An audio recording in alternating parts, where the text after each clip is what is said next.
I worked at a movie theater for about 8 months when I was 20. Nothing crazy ever happened there until the moment that made me quit a month after this. It started out as a completely normal closing shift, just me and my supervisor, Susan. Susan was cool, not overly strict, easy to talk to. We were standing near concessions after the final closing, joking around while counting the drawer. She was telling me about some dude who tried sneaking vodka into a Pixar movie. I remember laughing and saying, honestly, if you're gonna drink, at least pick a better movie. She rolled her eyes. I'm gonna check Theater 4 before we lock up. Be right back, she said. I nodded and kept wiping the counter. The lobby was already empty, that weird late night quiet settling in. And that's when I heard the front door open, which made zero sense because I had locked it 5 minutes earlier. So I turned and I saw somebody just standing inside the entrance like he hadn't decided whether to come in or leave. But something about him just immediately felt off. So I walked over to him. Hey man, sorry, we're closed. He looked straight at me, didn't blink much, didn't smile, and then he asked in a very low voice, is Susan here tonight? The question kind of caught me off guard, but I hesitated.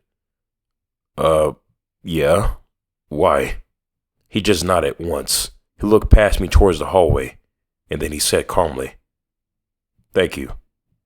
And then he walked off. No explanation, no rush, just left. So I locked the door again and I checked the parking lot. I didn't see a car, but I told myself maybe he parked farther away.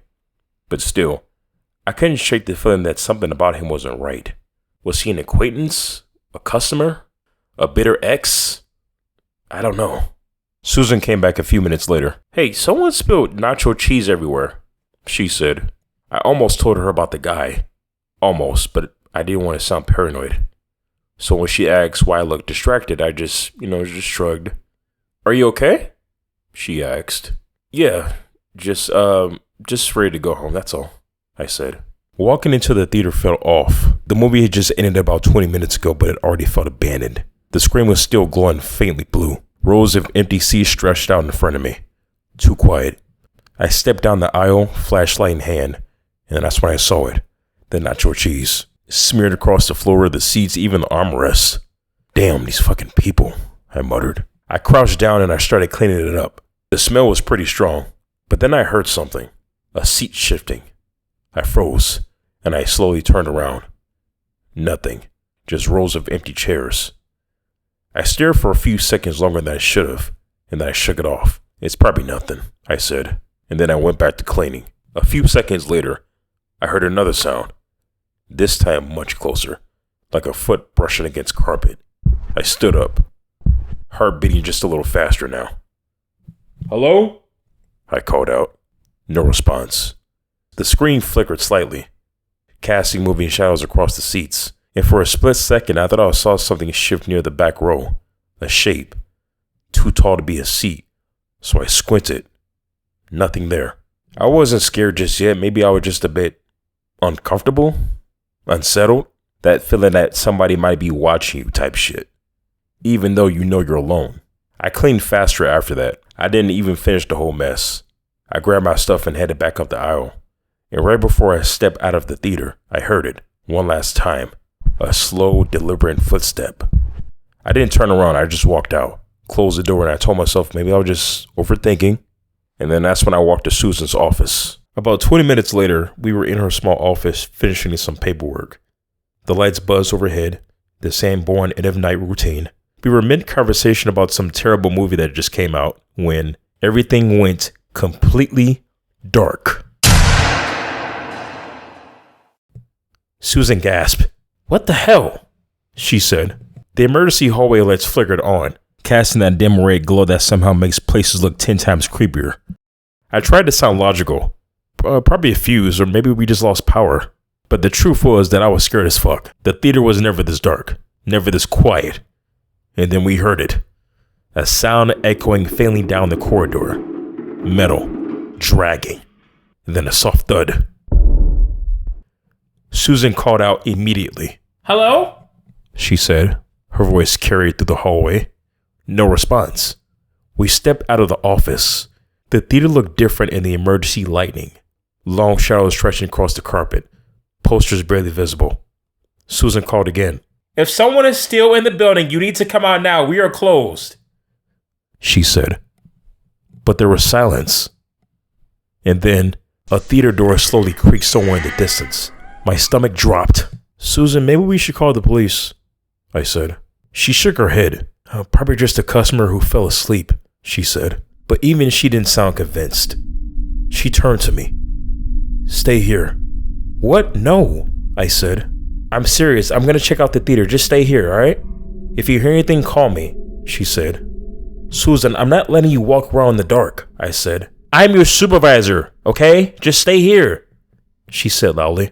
Okay, I said reluctantly. I watched her disappear from the hallway and immediately felt wrong about it. Every instinct told me not to let her go alone. After about 30 seconds, I couldn't take it anymore.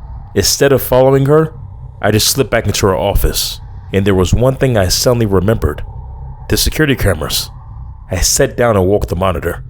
The feeds popped up one by one.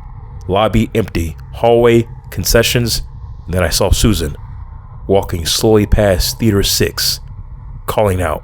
I exhaled slightly, and then, at the far end of the hallway, a figure stepped into frame. My heart stopped. Hood up, same tall build. Same slow walk. But this time there was no mistaking what he was holding. He was holding a machete. He was looking around like he was hunting for her. My hand started shaking so badly I almost dropped the radio. Susan! I yelled. Yeah? She said. Get back to the office now! I yelled out. I didn't care how crazy I sounded. Run! There's somebody with a machete! Run! You need to get out of there now! I yelled. Get somewhere safe now! Hide! She said. I stood up, heart pounding. Susan, where are you? I'm heading back, just... Static. And then a loud scream. Right outside the office corridor. And then chaos. Fast and heavy. Something crashing. Every instinct in me just said to run out there. Do something. But another voice told me to not go out there. Just stay where you're at. Or you're next. My hands were shaking so bad I almost forgot to call the police. I whispered to the dispatcher, trying not to make noise. There's someone in the building. He has a weapon.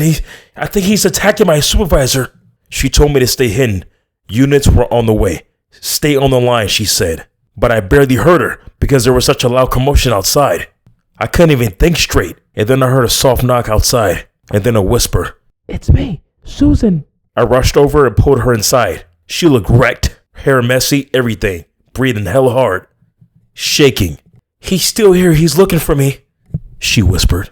We hid behind the office desk. The dispatcher was still talking in my ear, but I muted the call. We listened. Footsteps. Footsteps coming down the hallway. Closer, closer. And then the office door handle rattled. Once, twice, and then bang. The door shook. Susan grabbed my arm so tight it hurt. And then another hit. Wood cracking. And then a low sound. Not words, not at first, just a guttural growl sound. Like an animal.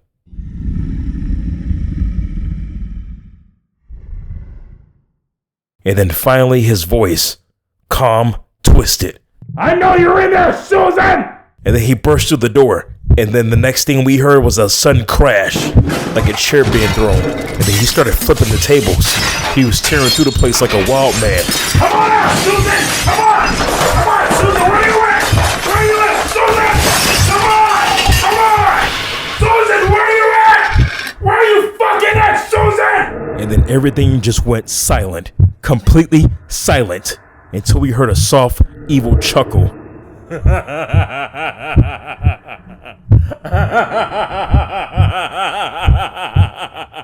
Like straight out of a horror movie type shit. This guy was losing his fucking mind. I'm gonna find you, Susan, he said. Susan buried her face on my arm, trying not to make a sound. He started looking around slowly. Oh, Susan, he called out softly. I held my breath. He slammed a stack of pistols across the room, kicked something metal. The noise exploded in a small space, and then he stopped, right in front of the desk, exactly where we were hiding. For a second, I thought we made it, that he didn't see us. Then his head tilted slightly, like he was listening, smelling, sensing, and he smiled. Without hesitation, I threw the flashlight in my hand as hard as I could at his face. It connected through the side of his head. He staggered. That was enough, so I tackled his ass. We both slammed into the ground. The machete clattered across the floor. He started swinging wildly, trying to grab me, way stronger than I expected. Angrier than anything I've ever seen. He tried to get up, but I held his ass down. Susan ran out the room. My arms were shaking, and then police sirens. Loud, close. The front doors open. Police! Footsteps rushing in. 2 officers stormed the room and pulled him off me, slamming him face first into the ground. Don't move! They cuffed him right there. He didn't resist anymore, just kept breathing heavy, still smiling like a maniac. One of the officers helped me up. I shook my head. I'm good. It didn't feel real. Didn't feel like I had just fought somebody for the life of me. And then Susan came back and hugged me tight, shaking. Neither one of us said anything for a few seconds. We didn't have to. Later that night, after everything calmed down, she told me the truth. She knew him. Not an ex, just a guy. Someone who came into the theater sometimes. Always when she was working. Always friendly. Always trying to talk to her. He asked her out once, but she said no. And after that, he kept trying to hang around. Just kept trying to be cool with her. Be friends. But she kept her distance. Said she was too busy. And eventually, he stopped showing up. Or so she thought. And it turns out, he never stopped watching. He just waited for the right night, the right moment, when the building was empty, when the lights went out, when she was alone. Unfortunately, Susan quit a week later. I couldn't blame her. I stayed for about another month after that, and then I left too. But we still talk sometimes, every now and then. She always thanks me for saving her life.